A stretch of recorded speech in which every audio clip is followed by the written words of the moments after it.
Hey guys, welcome back to my channel. My name is Ruth. If you are new to this channel, welcome. To my old subscribers, I would like to say thank you so much for coming back to always support your girl.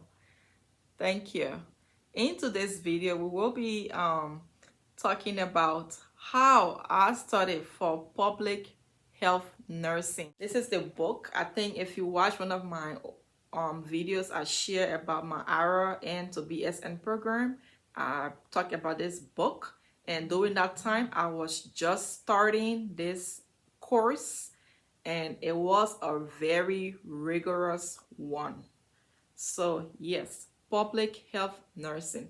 Yo, this course can kick you up, like it will kick you up. It will make you work hard. So I decided to talk about how to succeed in this course to help someone out there who will be starting their BSN program, their RN to BSN program, whether you are at Indiana Wesleyan University or not. Most programs, RN to BSN programs, do offer this public health nursing. It might not be the same book, but it might be the same concept. So whether you're at Indiana Wesleyan University, RWU, or not, you most definitely can benefit from this video. This course consists of a lot of interactive work that you have to do, not only with your course mates, but also with your community, with essential workers in your community. For example, you will have projects to interview experts in certain public health facilities or public health concerns, like maybe a public health worker or someone that deals with the public, whether it's not even health related, but they mostly want something health related. But if you don't find someone who works like with like a social worker or someone like that, you can always find someone who works with the judiciary system that deals with the public, with family issues, just something like that. They want to know what's going on in your community and how we as nurses can learn to address those issues. Like, what is your input when it comes to your community health conditions? First of all, they will require you to identify a potential or actual health condition that is affecting your community. So you need to identify that. And those require not just you going on Google to research. They want you to have an active in-person interaction with members of your community. And sometimes they restrict, for some assignments, they restrict you asking your next door neighbor. They do not want a bias information. They want you to go to multiple people who you think are of a vulnerable population in your community. You need to identify them and interact with them and know what their concerns are. Ask them what they think will help, and then come up with ways in which you as a nurse can be helpful to that community. And it is a basic course, but I must say it's very educational. I am glad that I was able to do this course, and successfully your girl was able to complete this class with an A plus. Yes, so I'm happy. It was a lot of work, but I was able to complete it, and I was like, why not share some tips that helped you succeed in this course? So that's the goal for this video today. And this is a nursing video, by the way. So if you're not interested in nursing, I'm going to try to separate my videos as I upload them, like put them into playlists, so you can just click on whichever content interests you most. Because this channel is going to be a versatile channel, I'm not going to limit myself to nursing only. I'm going to dive into different stuff. Whatever your girl lays her hands on is going to come out on this channel. So be prepared for the unexpected. Okay. So let's go back into how to study, how to go about your schoolwork, your assignments when it comes to having those interviews, having those interaction. One of the reasons why this course is very challenging because most people doing the RN, the BSM program are family people or they are working either or 3 12-hour shift or part-time, whatever your schedule is, but they have some form of obligations. So leaving your home to go to like your community or community center to speak with individuals is kind of challenging, and the goal was to go into your community, seek out. And with COVID, who's going door to door to people's houses now with the fear of COVID? And even most of the community centers, most elderly, because I chose to deal with the elderly in my community, most elderly do not even go to those centers anymore as often as they used to. So what I did, I visited, I took time from work and visited some of those facilities in my area. And the few I was able to interview, I used their experience to write my paper. I will honestly say that I did not go from door to door to do interviews in my community. I did not see it as safe to go from door to door during this COVID time to interview people. It wasn't safe for my neighbors either, nor myself. So I did not do that. I went to one of the elderly adult centers, and I was able to meet a few elderly who could make it there. So yes, those are suggestions you could do. You don't necessarily have to go from door to door like the assignment portrays. I was able to speak with a school principal in my community, and I also spoke with a bus driver. So those are things you can do. You can find some things that are convenient to you to be able to gather your information. And I also noticed during this course that most people don't feel comfortable, like even though they want to express their opinion, if you ask them, but they don't feel comfortable, especially if you tell them you are documenting what, like your conversation with them, which you should alert the person, and I did. But they don't feel comfortable with you mentioning their name. So what I learned during the course was that it is okay to have your experts anonymous. You don't have to label their name in your paper when you write them or your assignments. You can state to your professor that your expert or your community member you chose to interview decided or chose to be anonymous, and they do respect that. I did state their age, and for some that did not get their age from them directly, I just estimated what age group they will fall in, and I documented that, and I did great. Like I said, I got an A+ in that class. So it is challenging, but it is as well doable. So don't be discouraged. The work can be very overwhelming.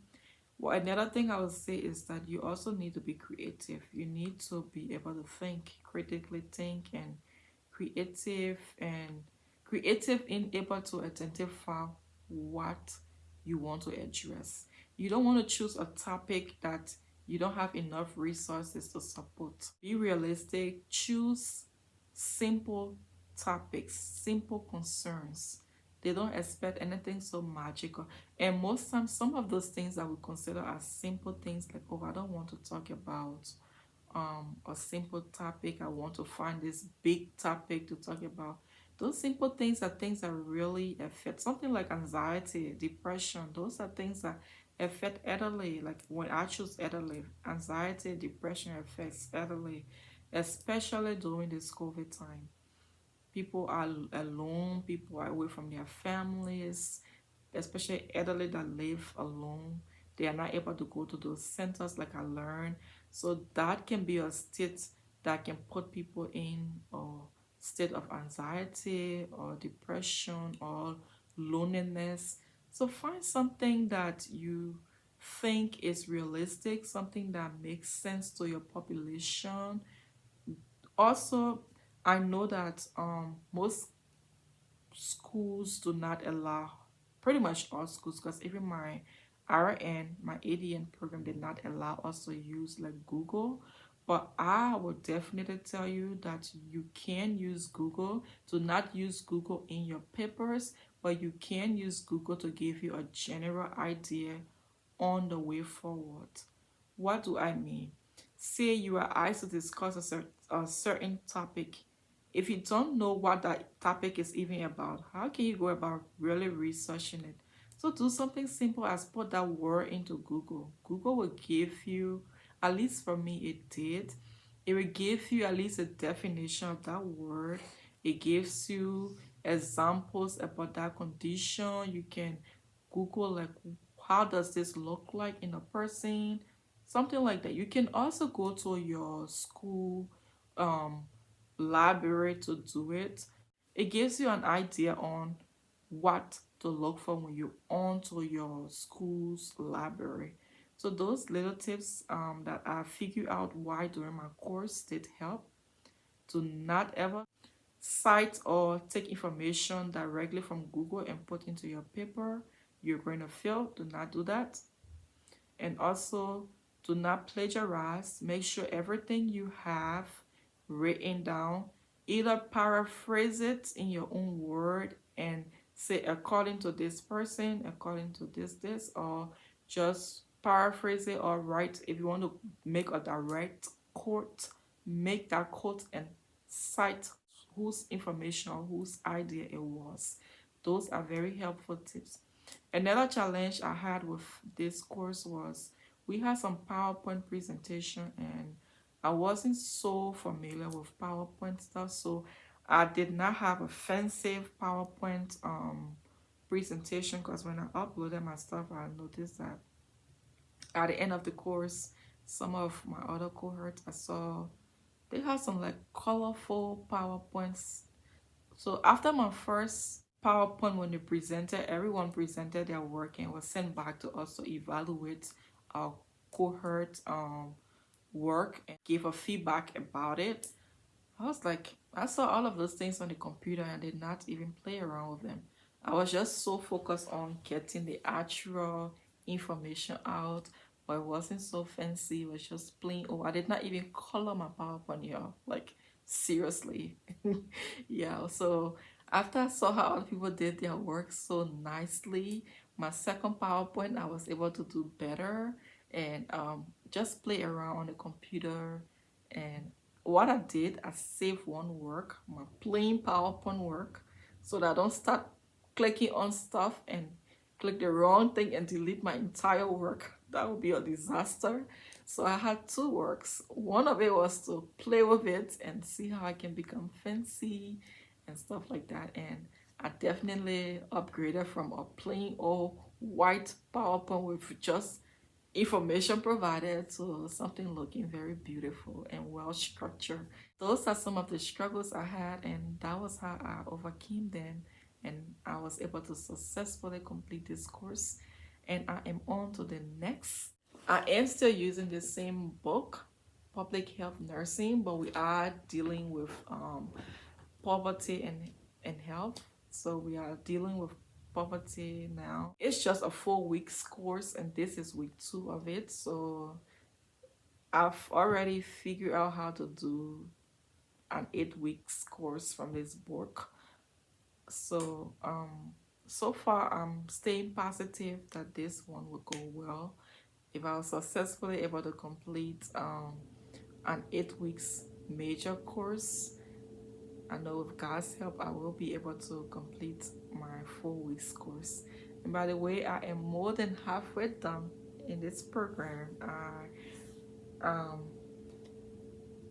I have completed about 5 courses successfully, and I have 4 more to go, but 2 are my major courses. This one I'm doing is one of my 2 elective courses left and 2 major courses, and I do have 2 religious courses to do plus communication over communication, and your girl should be done with this program. So keep rooting for me and keep praying for me to succeed. And thank you, all of you guys, for your love and support. I can't imagine doing this without all of you who are on here, who come on here to support me. Some days I don't even feel like getting up out of bed after I stay up all night doing either working at work or doing some schoolwork, to come and sit behind the cameras with my sleepy face many days, and you guys still come on here and watch my videos. It really amazes me. Thank you all so much for your love and support. And please subscribe to this channel if you haven't already done so. And yes, let's keep growing. Let's see where this takes us, okay? Alright, you guys. Bye for now.